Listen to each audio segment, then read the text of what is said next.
All right, everybody, we are back. My first guest has starred in over 100 films. That is pretty amazing, including Apocalypse Now, Wall Street, and Badlands. Now, of course, he plays President Jeb Bartlett on The West Wing. Please welcome Martin Sheen.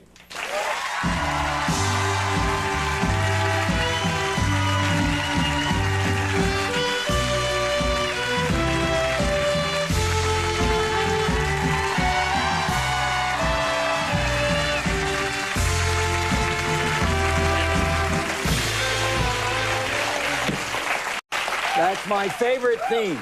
That is the best theme. It's that great. is so great that that is your theme. I love it, yeah. Because it's like the real president is walking into the room. That's how it feels. That's the stature that you have. That's a great theme, yeah, it really is. Happy 10-4. What? Look at the look on his face. The hell was that? 10-4. 10-4. October the 4th. Yes. It's the Feast of St. Francis. Oh, Happy yes, 10-4. of course. All right. Wait. Hey, I got something here for you. Now I'm in trouble with my mom. There you go. Oh, thank you very much. That's very cool. There you go. And you thought you were the only Catholic at the Emmys. I heard that remark. Yeah, I did actually Wasn't think he I was the great only that one. night? Oh, no, it's got to stop. Thank you. I'm serious. It was a lot of fun. You were terrific.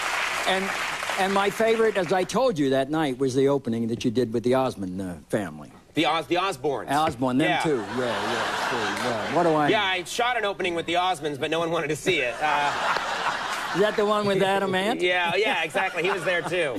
So, Well, you know, I got to say... Did that guy have a... Was he really driving you? Because I didn't think he would be permitted to have a driver's license. A lot of people have asked me that. Ozzy doesn't drive. I didn't think so. We got on one of those film trucks. He doesn't walk either. Yeah, no, he doesn't. He doesn't have a license for that either. We were on a film truck, and so he was faking it. Yeah, but he was a terrific sport. Very sweet, very funny guy too. That was a terrific opening. Oh well, thank you. You know, I saw you after the Emmys. Yeah. Everyone's walking around, and I see backstage, and this is a true story. I see like this sea of people part.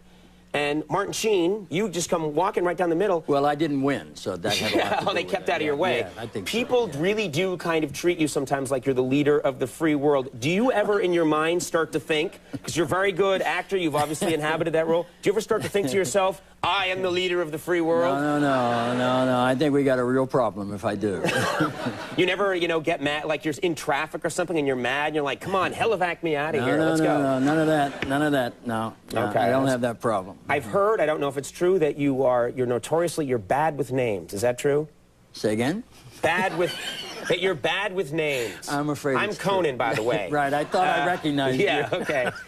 Is that true? I'm afraid it's true, and it's getting worse, unfortunately, and they've started to put it in the script now. So whenever I can't remember someone's name, I say, hey. Hey, buddy. Hey. No, I don't even say buddy, because that could be wrong as well, you know.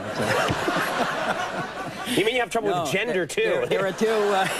I'm not sure. The two most quoted phrases from The West Wing are hey and I'm saying.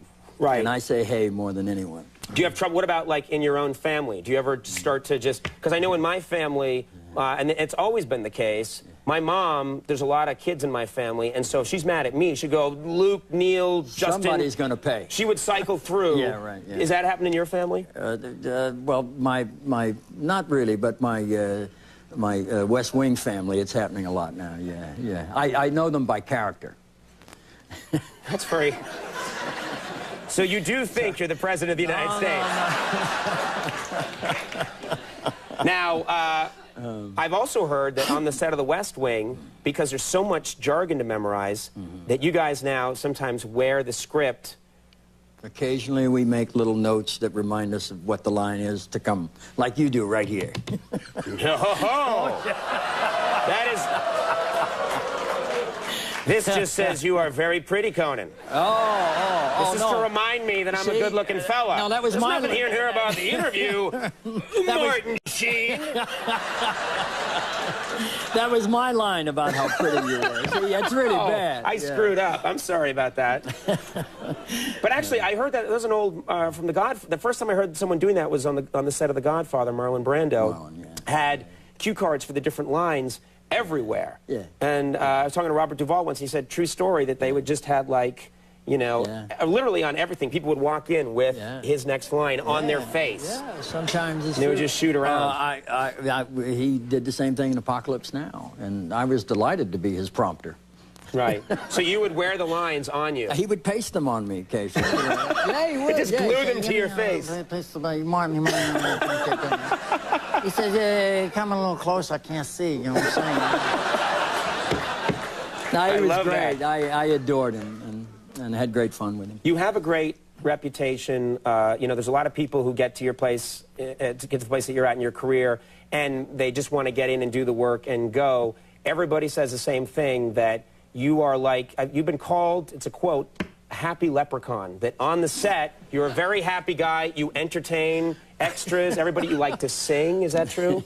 Well, not in public, no. But just for the crew? And well, I sing occasionally for a crowd of extras to make sure they don't leave. On the other hand, it's usually what drives them away. Usually what gets them to go. They're like, I am out of here. Yeah. That's a good way to be, though. You really, you enjoy the work still. I have the greatest time of my life. I'm happy as Larry. And I enjoy the work, and I enjoy the people, and I frankly couldn't be happier. Now, talking about happy things, your son Charlie got married recently? Still married. See, he married a Catholic. What's it? It's been 3 months, and you're like, oh, yeah, still.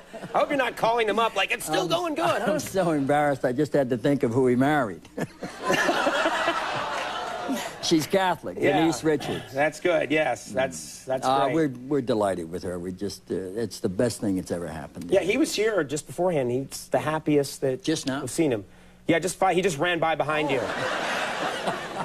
You didn't see him just now? He ran right up there. He's very fast, you know. Yeah. I've also heard that you love to tell these old adages. Yeah. That people can sort of learn from. Is that true? Occasionally I do, yeah. You want to hear one? I would love to hear it. No one ever comes on a talk show anymore and gives us an old adage that we can draw wisdom from. Wouldn't you want? I want to hear an old adage. All right. That's what I want. Well, probably many people in the audience, if you come from the Midwest, have heard this. You're from Boston, so maybe not. No, I'd never heard of anything. All right, this is the old adage about the little bird and the farmer, the part-time farmer. There was an ancient farmer who couldn't make a living full-time farming, so he had to take a job in town. So every morning he would go out early. And one morning, he's driving down to the end of his driveway, and just before he gets to the main road, he looks to the side, and there's a little bird, injured, flopping around on the side of the bird, and he thinks, oh, my, I can't do anything to help that poor devil. If I stop to help him, I could be late for work, lose my job, and then we're both out of luck. What to do? He's saying. He looks on the other side of the road, and there's a big, fresh, steaming pile of cow dung. And he thinks, all my problems are solved. I'll just put the little bird in the cow dung. He'll be safe and sound till I get back this afternoon. All our problems are solved. So he picks up the little bird very gingerly, assures him everything's going to be all right, and he buries him right up to his neck in the cow dung and assures him he's coming back. And off he goes with a clean conscience. And the little bird is just happy as Larry, can't stop singing. By and by, a fox is wandering around the farm, and he hears this cow dung singing, and he thinks, wait a minute, cow dung doesn't sing. What's going on? So he wanders over, he sees the little bird, he can't believe his luck, and with one felt swoop, he swallows the bird. And the moral of the story is, the guy who puts you in the dung is not necessarily your enemy. The guy who takes you out ain't necessarily your friend. And when you're in the dung, for God's sakes, don't sing about it.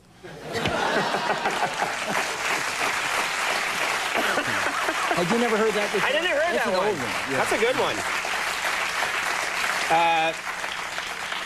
The West Wing, of course, airs Wednesday nights at 9 on NBC. And you know what? It's just a treat when you come by. Thank you so much for being here. Thanks so much. And thanks for the card. I appreciate it. Martin Sheen, Donnie Wahlberg coming up. We'll take a break. We'll be right back.